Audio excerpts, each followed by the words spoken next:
Meanwhile, cabinet members of the Buhari-led administration have been thanking Nigerians, especially the youth, for supporting President Muhammadu Buhari during the just concluded presidential election.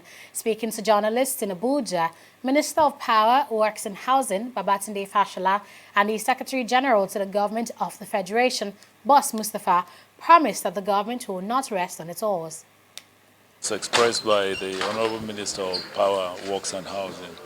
This was an appreciation evening for the young persons who have played an active role in ensuring that all the processes of the management of the election were monitored all over the country. And it's historical because this occasion is taking place in the banquet hall of the villa, where Mr. President ordinarily would host heads of visiting countries.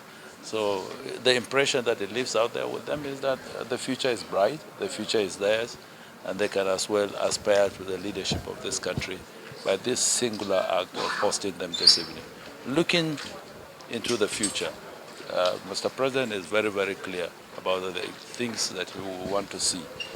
He will still stand on the three pivot points that he pushed in 2015, securing the nation, diversifying the economy, and also fighting corruption with all intensity.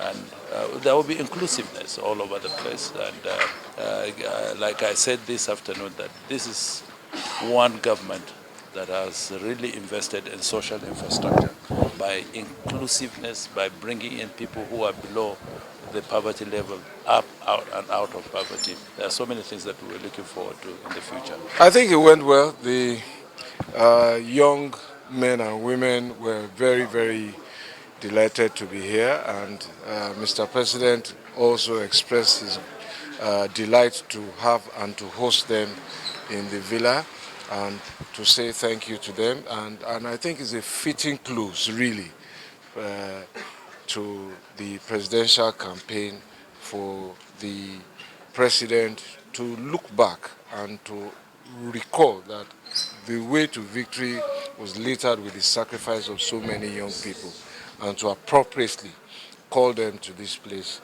to have a short cocktail and a thank you meeting with